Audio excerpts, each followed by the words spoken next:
How did American guns turn the skies into a graveyard for hundreds of Japanese aircraft?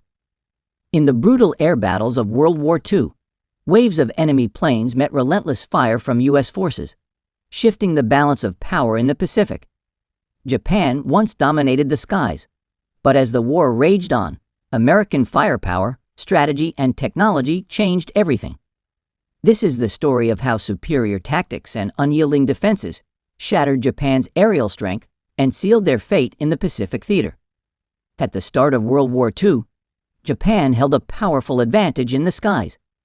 With a well-trained air force and advanced aircraft, the Imperial Japanese military executed precise and devastating aerial assaults. Their strategy relied on speed, aggression, and overwhelming force, striking before their enemies could react. This dominance was evident in the early years of the war when Japanese pilots carried out highly coordinated attacks across the Pacific, leaving enemy forces struggling to mount a defense. One of the most shocking displays of Japan's air power came on December 7, 1941, with the attack on Pearl Harbor. Hundreds of Japanese aircraft launched a surprise assault on the U.S. Pacific Fleet, crippling battleships, sinking destroyers, and destroying airfields in a matter of hours. This attack showcased Japan's mastery of aerial warfare, proving that air superiority could dictate the course of battle. The success of this strike emboldened Japan, allowing its forces to expand rapidly across the Pacific, capturing territories with minimal resistance. A key factor in Japan's aerial success was its cutting-edge aircraft, particularly the Mitsubishi A6M0. This fighter plane was unmatched in speed, maneuverability, and range, allowing Japanese pilots to outmaneuver most Allied aircraft in dogfights.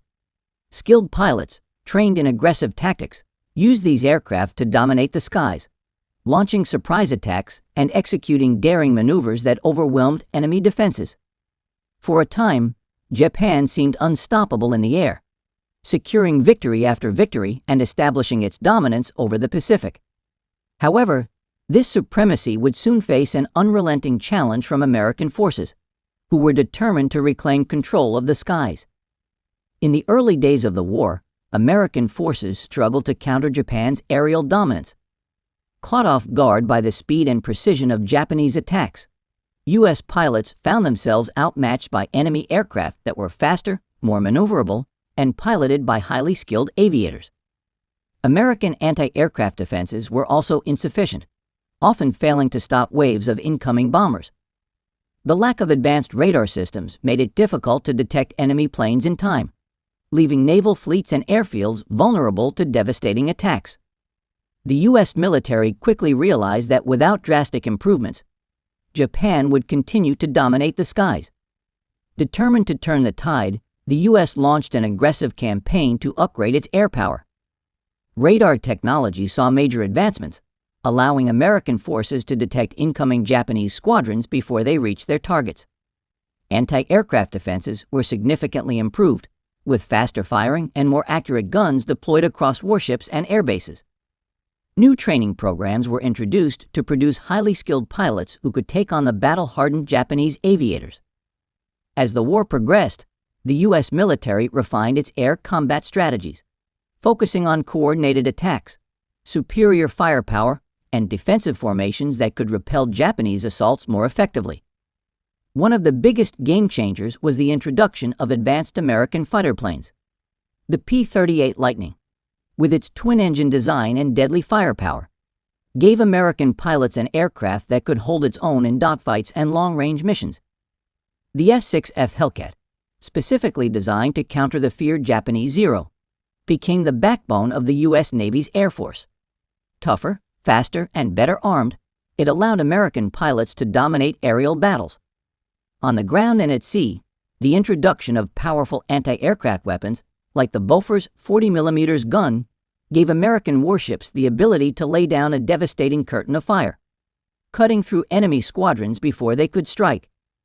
These advancements marked a turning point in the war, as American forces began to push back against Japan's once unmatched air power, setting the stage for decisive battles that would change the course of history. The Battle of Midway was a turning point in the Pacific War. where American forces delivered a crushing blow to Japan's naval and air power. After months of Japanese dominance, the U.S. finally had an opportunity to strike back. A key factor in this success was intelligence.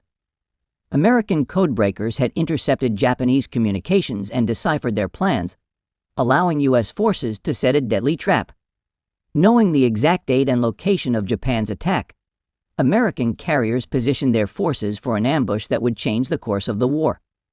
When the battle began, waves of Japanese aircraft launched airstrikes against Midway Atoll, unaware that American carriers were lying in wait. As Japanese bombers and fighter escorts returned to their ships, U.S. carrier-based fighters and dive bombers struck with deadly precision. The F-4F Wildcats defended American fleets against enemy aircraft, while SBD Dauntless dive bombers zeroed in on Japanese carriers. In a matter of hours, 3 of Japan's frontline carriers, Takagi, Kaga, and Soryu, were engulfed in flames. Later, the 4th carrier, Hiryu, was also destroyed. Anti-aircraft defenses played a crucial role in the battle, with American ships unleashing relentless fire against incoming enemy planes. The Japanese pilots, caught off guard and unable to recover from the coordinated U.S. assault, suffered heavy losses.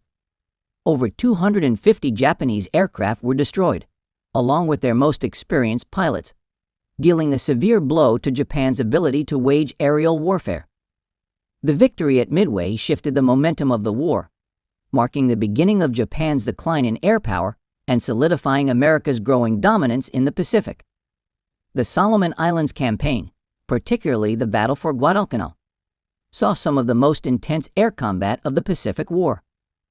Control of the island was crucial for both the Japanese and the Americans, as it housed a strategic airfield that could determine dominance in the region.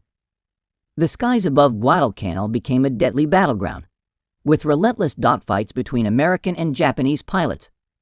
The U.S. relied heavily on carrier-based and land-based aircraft, such as the F-4F Wildcat and later the F-4U Corsair, to challenge Japan's experienced aviators.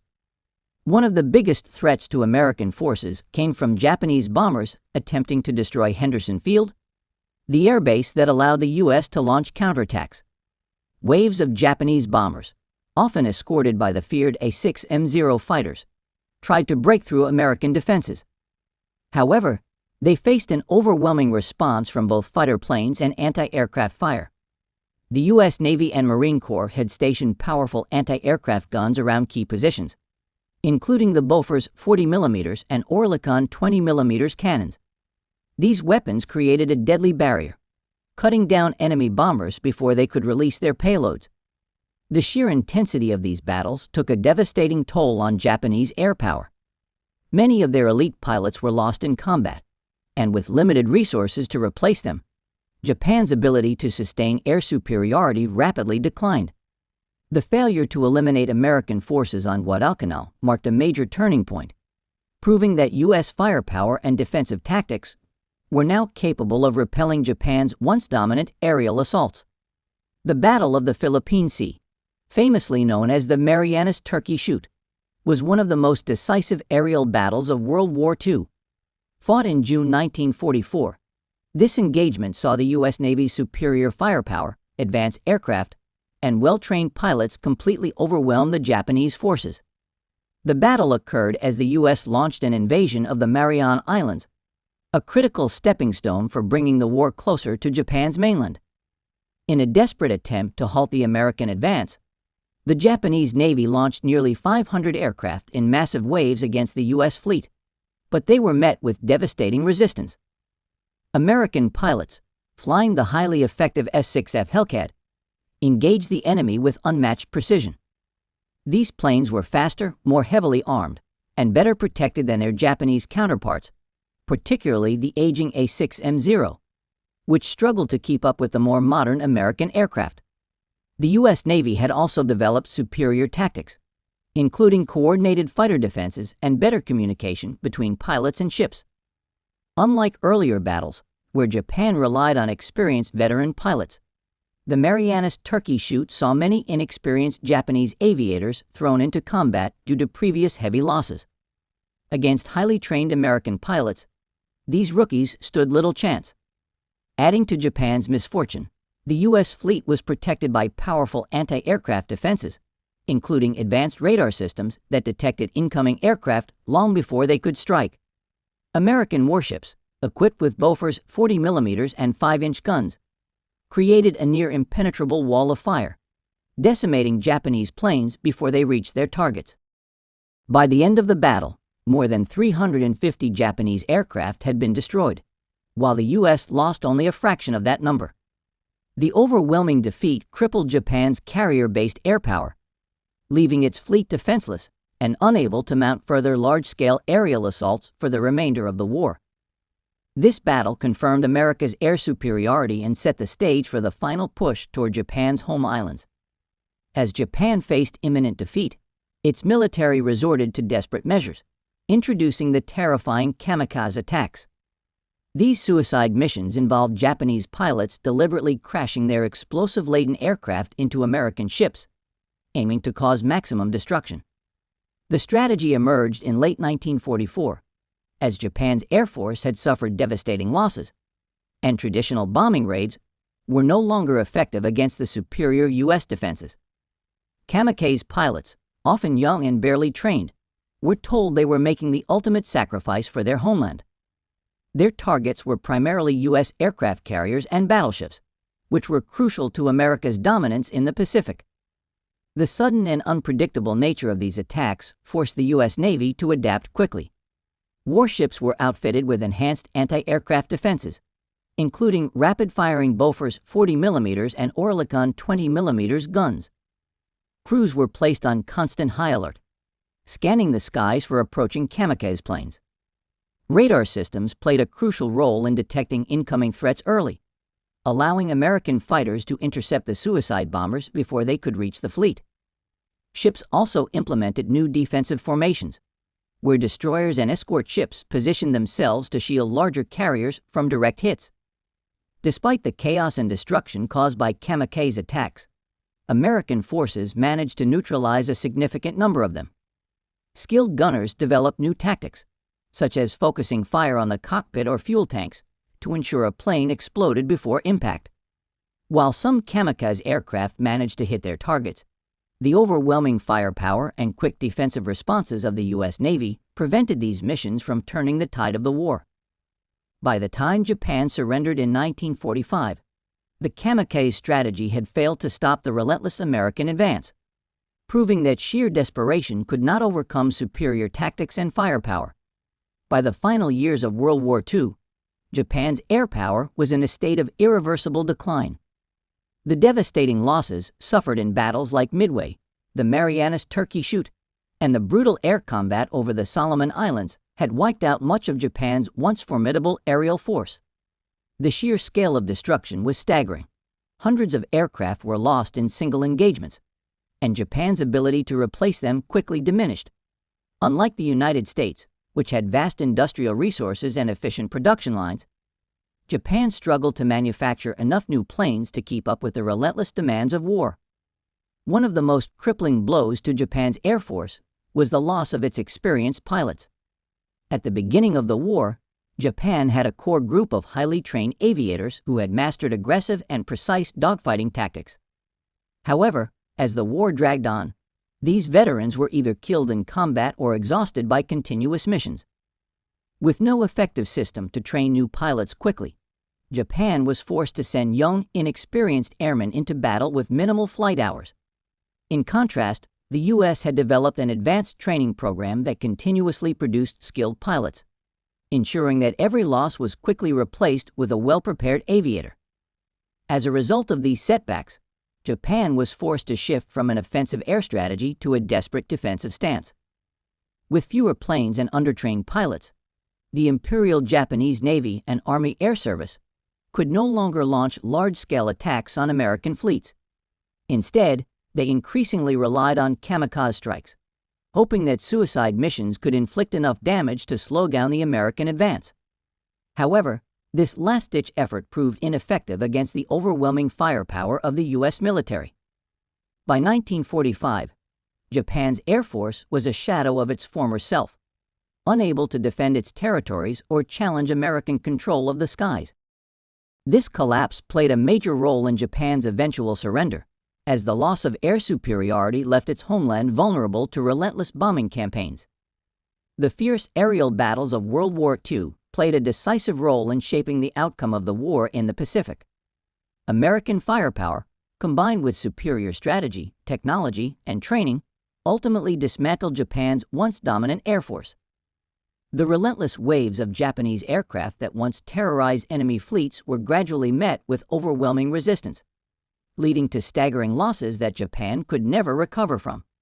Battles like Midway, the Marianas Turkey Shoot, and the desperate kamikaze assaults showcased the sheer intensity of the conflict, where air superiority determined victory or defeat. The ability of the United States to outproduce, outmaneuver, and outgun its enemy sealed Japan's fate and paved the way for final victory. The lessons learned from these aerial battles shaped the future of modern warfare. The importance of air superiority became undeniable, influencing military strategies in conflicts that followed. Radar technology, aircraft carrier warfare, and advanced pilot training programs became essential components of air combat doctrine. Nations worldwide recognized that controlling the skies was just as critical as controlling the land and sea, leading to the rapid evolution of jet-powered aircraft and missile defense systems in the post-war era. The legacy of these battles remains a defining chapter in history. Japan's once feared air force was reduced to ruins under the punishing fire of American guns, proving that superior tactics and innovation could overcome even the most determined enemy. The skies of the Pacific became the graveyard of Japan's aerial ambitions, marking the end of an era and the beginning of American air dominance that would shape global conflicts for decades to come.